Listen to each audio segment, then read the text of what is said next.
17 বছর পর আগামীকাল দেশে ফিরছেন তারেক রহমান। সংবর্ধনায় 50 লাখ লোক সমাগমের আশা নেতাদের।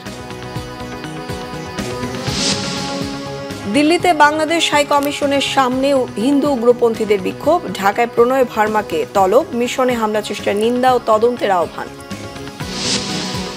দেশকে অস্থিতিশীল করার ভয়ঙ্কর অপচেষ্টার অভিযোগ মির্জা ফখরুলের। আওয়ামী লীগের ভোট ব্যাংক দখলে প্রতিযোগিতা চলছে, মন্তব্য নাহিদের।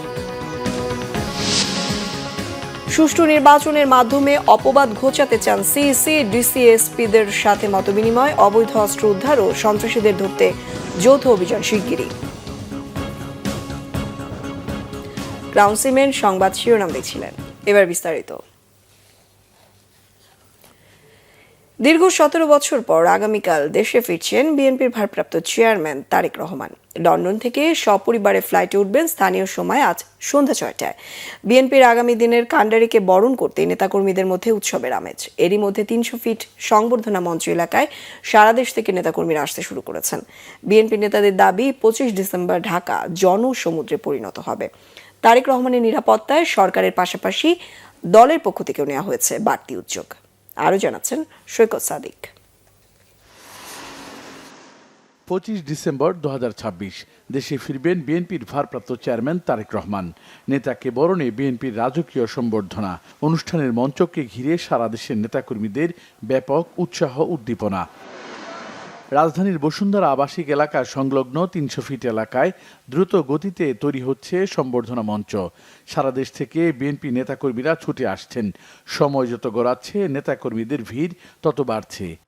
মানুষ যেভাবে অধীর আগ্রহে ছুটছে, আপনারা ধরেই নেবেন যে 25 তারিখ লাগবে না, 24 তারিখের মধ্যে সব কানায় কানায় পুরো ঢাকা শহর ভরে যাবে ইনশাআল্লাহ। আশা করি উনি আসলে আমাদের পূর্ণাঙ্গ গণতন্ত্র আমাদের ফিরে আসবে বাংলাদেশে। এই দিনটিকে আমরা স্মরণীয় করার জন্য যা যা করার দরকার আমাদের নেতৃবৃন্দ সহ আমরা সবাই করতেছি। ওনার মা যে কথা বলেছে যে কোন এক সময় লক্ষ কোটি মানুষ এই তারেক রহমানকে বরণ করবে, তার চেয়ে বেশি মার দোয়ার তার বড় কিছু না আছে। দীর্ঘ 17 বছর জেল জুলুম লড়াই সংগ্রামের পর দলের ভবিষ্যৎ নেতা দেশে ফিরছেন, খুশি সবাই। উনি আসবেন, এখানে ভাষণ দিবেন, দেখে ভালো লাগছে। ওনার জন্য মানুষের অধীর আগ্রহে দেশে একটা উৎসব আমেজ, এই আমেজটা যদি ধরে রাখতে পারে আশা করি অনেক কিছু ভালো হবে। আমি এসে ঢাকাতে ছিলাম এবং এখানে প্রোগ্রামের জন্য 25-26 তারিখে আমি এখান থেকে আমার দেশে চলে যাব। এই সমাবেশ ঘিরে নেওয়া হয়েছে বাড়তি নিরাপত্তা।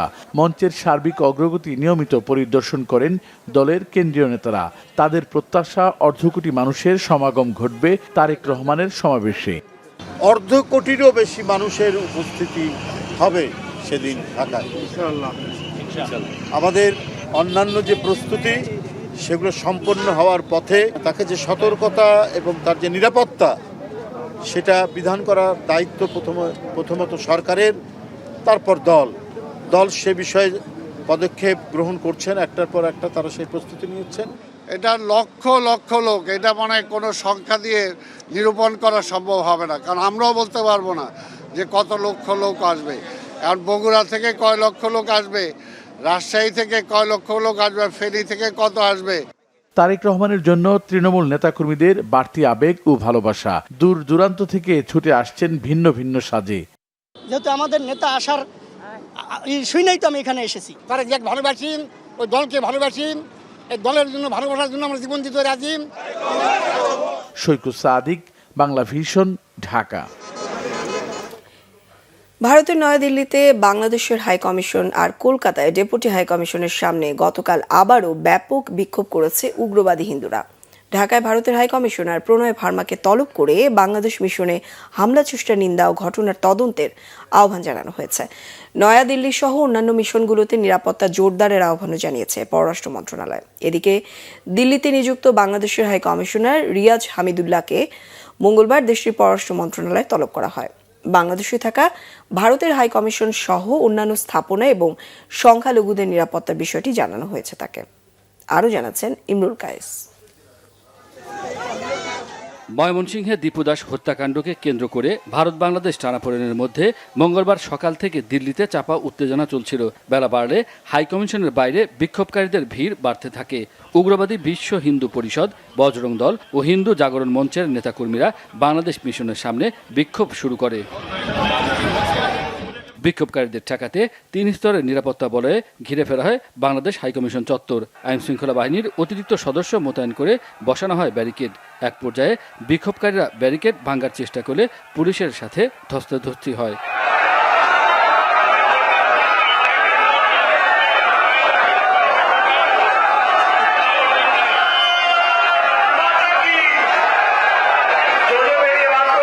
বিক্ষোভকারীরা বাংলাদেশ সরকার এবং প্রধান উপদেষ্টা ডক্টর মোহাম্মদ ইউনূসের বিরুদ্ধে আপত্তিকর স্লোগান দিতে থাকে।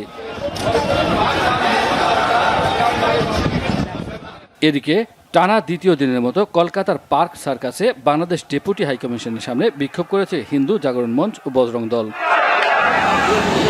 এর আগে দীপু হত্যার প্রতিবাদে শনিবার রাতে নয়াদিল্লির বাংলাদেশ হাইকমিশনের সামনে বিক্ষোভ করে উগ্র হিন্দুত্ববাদীরা। হত্যার হুমকি দেওয়া হয় হাইকমিশনারকে। এর প্রতিবাদে সকালে ঢাকায় নিযুক্ত ভারতের হাইকমিশনার প্রণয় ভার্মাকে তলব করে নিন্দা জানায় পররাষ্ট্র মন্ত্রণালয়। কূটনীতিক ও বাংলাদেশ মিশনের নিরাপত্তায় পদক্ষেপ নেওয়ার আহ্বান জানানো হয়। ঢাকায় নিযুক্ত ভারতের হাইকমিশনারকে তলব করে বাংলাদেশ সরকার আনুষ্ঠানিকভাবে গভীর উদ্বেগ এবং প্রতিবাদ জানিয়েছে। এ সময় ভারতের পক্ষ থেকে বিষয়টি গুরুত্ব সহকারে দেখার প্রতিশ্রুতি দেওয়া হয়েছে। বাংলাদেশ আশা করে এই প্রতিশ্রুতি দ্রুত কার্যকর পদক্ষেপে প্রতিফলিত হবে। গতকাল যেমন প্রতিবাদ হয়েছে, আজকেও তেমন প্রতিবাদ হয়েছে। এটা জেনেই সেই প্রেক্ষিতেই আজকে এই তলবের ঘটনা ঘটে এবং সেখানে গভীর উদ্বেগ প্রকাশ করা হয় এবং তারাও আমাদেরকে আশ্বস্ত করেছেন যে এরকম তারা যথাযথ পদক্ষেপ নেবেন। নয়াদিল্লিতে বাংলাদেশ হাইকমিশনারকে হত্যার হুমকির সুষ্ঠু তদন্ত দাবি করে পররাষ্ট্র মন্ত্রণালয়। The government of Bangladesh called upon the government of India to conduct a thorough investigation into the incidents, to take all necessary measures to prevent the recurrence of such act and to ensure safety and security of Bangladesh's diplomatic missions and related facilities in India. The government of Bangladesh expects the government of India to immediately take appropriate steps in accordance with the international and diplomatic obligations to safeguard the dignity and security of diplomatic personnel and establishments.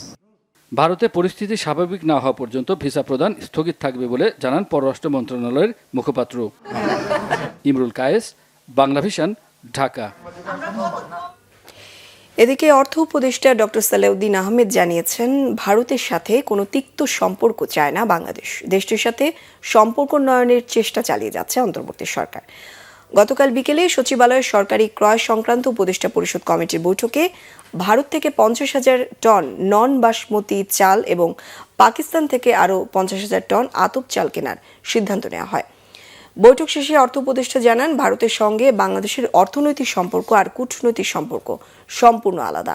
তবে দেশটির সাথে সম্পর্ক বাইরে থেকে যত খারাপ শোনা যায়, বাস্তবে সেটা তেমন নয়। বাংলাদেশে ভারত বিরোধী বক্তব্য পরিস্থিতি জটিল করছে। ভারতকে নিয়ে যেসব বক্তব্য বাইরে দেয়া হচ্ছে তা সরকারের নয় বলেও জানান অর্থ উপদেষ্টা। অন্যদিকে বিএনপির যুগ্ম মহাসচিব ও দলটির ভারপ্রাপ্ত চেয়ারম্যান তারেক রহমানের উপদেষ্টা হুমায়ুন কবির বলেছেন, বিএনপি ক্ষমতায় গেলে প্রতিবেশী হিসেবে ভারতের সাথে সহযোগিতা করা হবে, তবে শেখ হাসিনার মতো নয়। মঙ্গলবার রাজধানীর গুলশানে একটি হোটেলে অ্যালায়েন্স ফর ট্রান্সফর্ম নেশন আয়োজিত সেমিনারে তথ্য জানান তিনি। বলেন, ভারতের সাথে ভালো সম্পর্ক চায় বিএনপি, তবে সেটি অবশ্যই দেশের মানুষের সেন্টিমেন্টের আলোকে হতে হবে। বাংলাদেশের সন্ত্রাসীদের ভারত আশ্রয় দেবে না। সম্পর্কের ক্ষেত্রে এ ধরনের বিষয়গুলোকে বিবেচনায় রাখার কথা জানান। ভারতের হাইকমিশনার এদেশে পুরো নিরাপত্তার মধ্যে আছে। ভারতে বাংলাদেশ হাইকমিশনের নিরাপত্তাহীনতা নিয়ে প্রশ্ন তুলে এ বিষয়ে সরকারকে কার্যকর উদ্যোগ নেওয়ার আহ্বান জানান বিএনপির নেতা। জমিয়তে ওলামায়ে ইসলামকে 4টি আসনে ছাড় দিচ্ছে বিএনপি। এ বিষয়ে সমঝোতার পর জানানো হয়েছে এই আসনগুলোতে প্রার্থী দেবে না বিএনপি। পরে সংবাদ সম্মেলনে বিএনপি মহাসচিব মির্জা ফখরুল ইসলাম আলমগীর অভিযোগ করেন, কিছু ব্যক্তি ও গোষ্ঠী ট্রানজিশন পিরিয়ডে দেশকে অস্থিতিশীল করার জন্য ভয়ঙ্করভাবে অপচেষ্টা করছে, যার কারণে শহীদ ওসমান হাদিকে জীবন দিতে হয়েছে। শুভ মাহফুজের রিপোর্ট। মঙ্গলবার সকালে গুলশানে বিএনপি চেয়ারপারসনের কার্যালয়ে বাংলাদেশ জমিয়ত উলামায়ে ইসলামের সাথে রাজনৈতিক সমঝোতা বিষয়ক সংবাদ সম্মেলন করে বিএনপি। এতে নীলফামারী 1, নারায়ণগঞ্জ 4, সিলেট 5 ও ব্রাহ্মণবাড়িয়া 2 আসনে জমিয়ত উলামার সাথে বিএনপির সমঝোতার কথা জানান দলের মহাসচিব মির্জা ফখরুল ইসলাম আলমগীর। দেশের আইনশৃঙ্খলা পরিস্থিতির অবনতির জন্য অন্তর্বর্তীকালীন সরকারকে দায়ী করে তিনি বলেন, নির্বাচনের পরিবেশ তৈরি করতে সরকারকে আরও সচেতন ও কার্যকর ভূমিকা রাখতে হবে। ইতিমধ্যে আপনারা দেখেছেন যে এই ট্রানজিশনাল পিরিয়ডে সরকারের ব্যর্থতার কারণে আইনশৃঙ্খলা পরিস্থিতি যথেষ্ট অবনতি হয়েছে।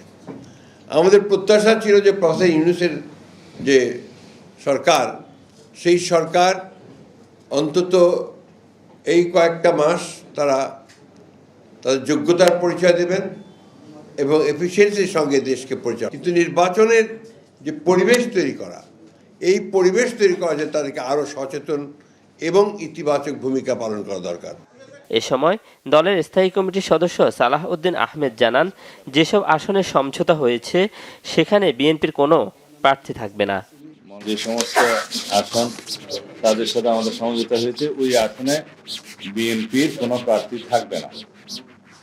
সারা বাংলাদেশে অন্যান্য আসনে ওনাদের কোনো প্রার্থী থাকবে না। আমরা সেই সমঝোতার মধ্যে উপনীত হয়েছি এবং আমরা আগামী দিনে গণতান্ত্রিক উত্তরণে আমরা সম্মিলিতভাবে সেই নির্বাচনী বৈতরণী পার হওয়ার জন্য আমাদের আরও যাদের সাথে আসন সমঝোতা হয়েছে সেটা পরবর্তীতে আপনারা জানবেন। বিএনপিতে যোগদানের বিষয়ে জমিয়ত উলামায়ে ইসলামের আমির জানান, বিএনপির প্রতি তাদের আস্থা। জাতি ও দেশের কল্যাণের জন্য আমরা 8 দলীয় জোটের এমন কোনো আপনার অতীতে চালাইছেন বা ওনাদের এইসব আমরা কিছু দেখি নাই এখনো। আমরা বিএনপিকে 3 টার্ম দেখছি, যার কারণে আমরা বিএনপির উপরে আস্থা রাখতে পারি। সমঝোতার আসন ছাড়া অন্য কোনো আসনের প্রার্থী দেয়া হবে না বলেও জানান জমিয়তের আমির। সরকারকে যেন শুভ মাহফুজ, বাংলা ভিশন, ঢাকা। গত কয়েকদিনের ঘটনায় নির্বাচন নিয়ে আবারও শঙ্কার কথা জানিয়েছেন বিএনপির মহাসচিব মির্জা ফখরুল ইসলাম আলমগীর। এদিকে নির্বাচন নিয়ে এনসিপির আহ্বায়ক নাহিদ ইসলামের অভিযোগ, ক্ষমতাচ্যুত আওয়ামী লীগের ভোট ব্যাংক দখলে বিএনপি জামায়াতের মধ্যে প্রতিযোগিতা চলছে। আর সিপিবির আশঙ্কা, গণ অভ্যুত্থানের শিক্ষা নিতে না পারলে আবারও উত্থান ঘটবে ফ্যাসিবাদের। আরও জানাচ্ছেন সৈয়দ আব্দুল মুহিত।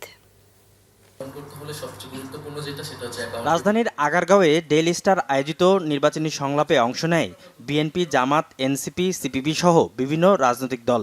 সাম্প্রতিক সময়ে বেশ কিছু অনাকাঙ্ক্ষিত ঘটনায় রাজনৈতিক দলগুলো উদ্বেগ জানায়। বিএনপি মহাসচিব মির্জা ফখরুল ইসলাম আলমগীর বলেন, বিলম্ব হলে কি হতে পারে এমন অভিজ্ঞতা থেকে দ্রুত নির্বাচনের কথা বলে আসছে বিএনপি। এবং আমাদের কমিটমেন্ট আছে যে আমরা একটা মুক্ত গণমাধ্যমকে আমরা শুধু সমর্থন করি না, আমরা এটাকে আরও এনরিচ করার জন্য কাজ করব। তবে অবশ্যই আপনার একই সঙ্গে দায়িত্বশীলতা যেটা গণমাধ্যমের পক্ষ থেকে, সেটা আমরা প্রত্যাশা করব। এনসিপির আহ্বায়ক নাহিদ ইসলামের অভিযোগ, আওয়ামী লীগের ভোট নিশ্চিত করতে বিএনপি ও জামাত তৎপর। 200 আওয়ামী লীগ কর্মী এটা বিএনপিতে যোগদান করেছে, ঘটা করে, আয়োজন করে, মিডিয়ার সামনে, সকলের সামনে, এসপির সামনে তারা এসে বিএনপিতে যোগদান করেছে, যেখানে জুলাই গণহত্যার মামলার আসামিরাও রয়েছে। কিন্তু তার এমন দাবি উড়িয়ে দেন মির্জা ফখরুল ও জামাতের হামিদুর রহমান আজাদ। গণতন্ত্র হচ্ছে একটা কালচার, আমার মন মানসিকতা সব কিছুকে গণতান্ত্রিক করতে হবে। আমি আপনার একমত নই, সুতরাং আমি আপনার মব তৈরি করে আপনাকে মেরে দিলাম, ডেলিস্টার পুড়িয়ে দিলাম, অথবা হাদিকে হত্যা করলাম, এটা আপনার গণতন্ত্র নয়। গণতন্ত্রকে আপনাকে নারিশ করতে হবে, তৈরি করতে হবে, দিনে দিনে দেখতে। তো এখানে তো সেই সুযোগই পায়নি 50 বছরে। প্রশ্নই ওঠে না, এত রক্ত, এত জীবন দেওয়ার পর আবার ফ্যাসিস্টদের সাথে কাজ করা, এটা কোন ধরনের মানসিকতা? প্রশ্নই ওঠে না। তবে সিপিবির প্রেসিডিয়াম সদস্য মুজাহিদুল ইসলাম সেলিম বলেন, বাংলাদেশের রাজনৈতিক সংস্কৃতিতে অনুপ্রবেশের ঘটনা নতুন নয়। নারী, পুরুষ, ধনী, দরিদ্র, ধর্ম ভিত্তিতে, জেন্ডার ভিত্তিতে, যে কোনো ভিত্তিতে হোক, তার একটাই পরিচয়, সে হলো নাগরিক। সৈয়দ আব্দুল মুহিত, বাংলা ভিশন, ঢাকা। আইনের শাসন নিশ্চিত করতে ডিসি এসপিদের কঠোর নির্দেশনা দিয়েছেন প্রধান নির্বাচন কমিশনার AMM নাসির উদ্দিন। জানান খারাপ নির্বাচনের অপবাদ ঘুচিয়ে দিতে চান এই নির্বাচনের মাধ্যমে। তিনি বলেন, যুগসন্ধিক্ষণে দাঁড়িয়ে আছে দেশ, সঠিকভাবে দায়িত্ব পালনে ব্যর্থ হলে ভবিষ্যৎ প্রজন্মকে জবাব দিতে পারবে না। তাই দায়িত্বে ব্যর্থ হওয়ার কোনো সুযোগ নেই। আইনের শাসন কাকে বলে তা এবার দেখিয়ে দিতে চায় ইসি। গতকাল রাজধানীর আগারগাঁওয়ে নির্বাচন কমিশন ভবনে জাতীয় নির্বাচন ও গণভোট নিয়ে জেলা প্রশাসক ও পুলিশ সুপারদের সঙ্গে মতবিনিময় সভায় সব কথা বলেন এম নাসির উদ্দিন। সিইসি বলেন, আইনের শাসন কাকে বলে এবার তা দেখিয়ে দিতে চায় ইসি। আইনের শাসন নিশ্চিত করতে মাঠ প্রশাসনকে নির্দেশনা দিয়ে সিইসি আবারও বলেন, আইন সবার জন্য সমান, কোনো অপরাধীকে ছাড় দেওয়া হবে না। যুগসন্ধিক্ষণে দাঁড়িয়ে আছে দেশ, সঠিকভাবে দায়িত্ব পালনে ব্যর্থ হলে ভবিষ্যৎ প্রজন্মকে জবাব দিতে পারবো না বলে মন্তব্য করেন সিইসি। এদিকে শান্তিপূর্ণ নির্বাচনে পুলিশের ওপর ইসিকে আস্থা রাখার আহ্বান জানিয়েছেন আইজিপি।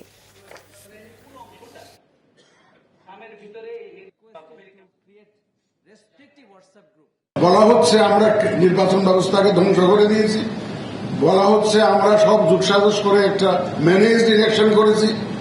এই অপবাদ থেকে আমরা মুক্তি চাই, এই অপবাদ আমরা ঘোচাতে চাই। আমরা প্রমাণ করতে চাই যে আমরা সঠিক সুন্দর নির্বাচন করতে পারি এবং এটা একমাত্র আইনের শাসনের মাধ্যমেই সম্ভব, রুল অব লর মাধ্যমেই সম্ভব।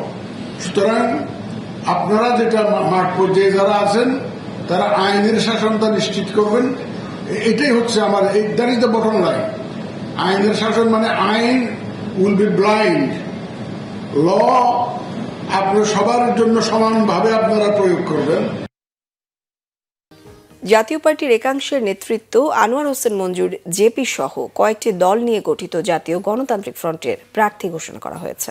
130 জনকে প্রাথমিক মনোনয়ন দিয়েছে নতুন এই জোট। এ সময় নেতারা বলেন, অন্তর্বর্তী সরকার দেশের আইন শৃঙ্খলা পরিস্থিতি নিয়ন্ত্রণে ব্যর্থ। এই অবস্থায় নির্বাচন নিয়ে সন্দিহান জোট নেতারা। আরও জানাচ্ছেন মিরাজ হোসেন গাজী। জাতীয় পার্টির ব্যারিস্টার আনিসুল ইসলাম মাহমুদ ও আনোয়ার হোসেন মঞ্জুর জেপি সহ 18 দল নিয়ে নতুন নির্বাচনী জোট জাতীয় গণতান্ত্রিক ফ্রন্ট। রাজধানীর একটি 5 তারকা হোটেলে এক মঞ্চে দলগুলোর নেতারা। এরশাদ সরকার ও শেখ হাসিনা সরকারের একাধিক মন্ত্রী আছেন এই জোটের নেতৃত্বে। তারপরও তাদের প্রতিশ্রুতি 71-এর মুক্তিযুদ্ধ ও 24-এর গণ অভ্যুত্থানের আকাঙ্ক্ষা বাস্তবায়নের। আইনশৃঙ্খলা পরিস্থিতির জন্য বর্তমান সরকারকে দায়ী করেন নেতারা। অতীতে কোনোদিন এত খারাপ সময় হয় নাই। গোটা দেশ আজকে অগ্নিসংযোগ চলতেছে। আপনার মতামতের মিল না হলেও, কাউকে পছন্দ না হলেও তার বাড়িতে আগুন লাগাই দেবেন, তার ঘরে আগুন লাগিয়ে দেবেন, পত্রিকা আক্রান্ত করে দেবেন, মব সৃষ্টি করবেন। এইটার জন্য কিন্তু এই বিপ্লব হয় নাই, এই গণঅভ্যুত্থান হয় নাই। একটা সরকার চলে গেছে, আমরা মনে করেছিলাম যে ভালো দিন আসবে, ক্রমিক খারাপ দিন আসছে। সেই তার মধ্যেও জাতীয় পার্টির নির্বাচনমুখী দল আসেন একটা সুষ্ঠু নির্বাচনের ব্যবস্থা করি। কার কাছে নির্বাচন চাবো? এরা কারা? আপনারা চিনেন? আমি তো চিনি না। আপনারা চিনেন? কারা এসা কি কইতেছে? বাস চালাইছে নির্বাচন সুষ্ঠু করার। জোট নেতারা বলেন, অংশগ্রহণমূলক নির্বাচনের জন্য বড় দল হিসেবে বিএনপির দায়িত্ব বেশি। সবার জন্য সমান সুযোগ নিশ্চিত করাও সরকারের জন্য বড় চ্যালেঞ্জ বলে মনে করছেন জাতীয় গণতান্ত্রিক ফ্রন্টের নেতারা। আইন শৃঙ্খলা ঠিক করা। আজকে কি হয়েছে? আজকে আইন শৃঙ্খলা ঠিক হয়নি, উন্নতি হয়নি, বরঞ্চ অবনতি হয়েছে। যার জন্য আজকে হাদির মতো একজন দেশপ্রেমিককে তার জীবন দিতে। আজকে হাদি মারা যাওয়ার পরে আমাদের মনের মধ্যে প্রশ্ন ওঠা উচিত যে আমাদের আরেকটি ভাই তার রক্ত দিয়েছে, তার জীবন দিয়েছে, তার বিনিময়ে অন্তত পক্ষে আমরা একটি গ্রহণযোগ্য নির্বাচন করি। ঘোষিত তালিকায় জাতীয় পার্টির 87 জন, আনোয়ার হোসেন মঞ্জুর জেপির 6 জন সহ অন্যান্য দলের মিলিয়ে মোট প্রার্থী সংখ্যা 130। নির্বাচনের মাঠে চমক দেখানোর আশা নতুন জোটের প্রার্থীদের। মিরাজ হোসেন গাজী, বাংলা ভিশন, ঢাকা। বিসিবির দুর্নীতি নিয়ে সিসিডিএম চেয়ারম্যান আদনান রহমান দীপনের অভিযোগ নাকচ করে দিয়েছেন বোর্ড সভাপতি আমিনুল ইসলাম বুলবুল। বলেছেন, এই অভিযোগ দীপনের ব্যক্তিগত। বিপিএল এ দুর্নীতি ও অনিয়ম নিয়ে কঠোর অবস্থানে রয়েছে বিসিবি। বাংলাদেশের টি-20 বিশ্বকাপের প্রস্তুতিতে সুষ্ঠু বিপিএল এর প্রত্যাশা বুলবুলের। বিসিবি বিএসপিএ মিডিয়া ওয়ার্কশপ শেষে এসব কথা বলেন তিনি। মানিক মাহমুদের রিপোর্ট। বাংলাদেশ ক্রিকেট বোর্ড ও বাংলাদেশ স্পোর্টস প্রেস অ্যাসোসিয়েশনের যৌথ উদ্যোগে আয়োজন করা হয় BCB BSPA pitch to press media workshop. অংশ নেন দেশের বিভিন্ন গণমাধ্যমের অর্ধশতাধিক ক্রীড়া সাংবাদিক। মিরপুর স্টেডিয়ামে সকালে কর্মশালার উদ্বোধন করেন বিসিবি সভাপতি আমিনুল ইসলাম বুলবুল। একদিনের এই ওয়ার্কশপে ক্রিকেট সাংবাদিকতার অতীত, বর্তমান, ভবিষ্যৎ, নর্মস ও এথিক্স, ইন্টিগ্রিটি, ক্রিকেট আইন, কোড অফ কন্ডাক্ট, বিপিএলের নতুন নিয়ম, প্লেইং কন্ডিশনে পরিবর্তন সহ বিভিন্ন বিষয়ে সেশন পরিচালনা করেন আইসিসির সাবেক কর্মকর্তা চান্দ্রিশ নারায়ণ ও বিসিবির আম্পায়ার্স ম্যানেজার অভি আবদুল্লাহ আল নোমান। আগামী ২৬ ডিসেম্বর থেকে শুরু হতে যাওয়া বিপিএলের আগে নিরাপত্তা পরিস্থিতি পর্যবেক্ষণ করছে বিসিবি, জানান বুলবুল। টি-20 বিশ্বকাপের প্রস্তুতিতে বিপিএলের গুরুত্ব তুলে ধরেন তিনি। দুটো লক্ষ্য এবার বিপিএলের, একটা হচ্ছে একটা সুষ্ঠু এবং পরিচ্ছন্ন বিপিএল পালন করা, সাথে সাথে আপনারা জানেন যে বিপিএলের পরেই আমাদের টি-20 আইসিসি বিশ্বকাপ আছে, সেটার যেন আমরা অ্যাটলিস্ট ডিরেক্ট প্রস্তুতি না হলেও এই ফরম্যাটের প্রস্তুতিটা আমরা নিতে পারবো। আমাদের অনেক স্টেক হোল্ডার আছে, আমাদের সিকিউরিটি, ল অ্যান্ড ফোর্সেস যে ডিপার্টমেন্টগুলো আছে তাদের শ্রদ্ধার সাথে তাদের যে কন্ট্রিবিউশন আছে সেটা আমরা ফলো করছি এবং তাদের ইনস্ট্রাকশন আমরা ফলো করছি। বেসড অন দি সিচুয়েশন আমরা ওই ইনস্ট্রাকশন অনুযায়ী কাজ করব।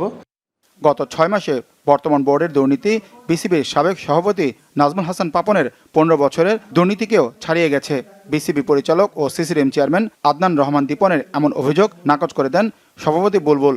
বলেন, আগের দুর্নীতি আর অনিয়মের কারণে এখনও ভুগতে হচ্ছে বোর্ডকে। এটা তার সম্পূর্ণ ব্যক্তিগত মত, আমি এটাকে ডিফেন্ড করছি এবং এ ধরনের কোনো অডিট বা এ ধরনের কোনো কাজ আমরা করছি না। বাট আমরা যেটা করছি ওভারঅল যে জায়গাগুলোতে মনে হয়েছে যে আমাদের কাজ করা উচিত, আমরা বেসিক্যালি একটা ট্রানজিশনের মধ্যে আছি। একটা সিস্টেমে চলছিল গত 15 বছর যেখানে একেবারে 90 রানও দেওয়া হয়েছিল। এখানে বেশ কিছু পিচের মাটি কেনার পরেও মাটির কোনো হদিস নেই, তো সব অডিট এখন চলছে। মিডিয়া ওয়ার্কশপ শেষে অংশগ্রহণকারীদের সার্টিফিকেট দেন বিসিবি সভাপতি আমিনুল ইসলাম বুলবুল। মানিক মাহমুদ, বাংলা ভিশন, ঢাকা। সংবাদ শেষ করব ক্রাউন সিমেন্ট শিরোনামগুলো আরো একবার জানিয়ে।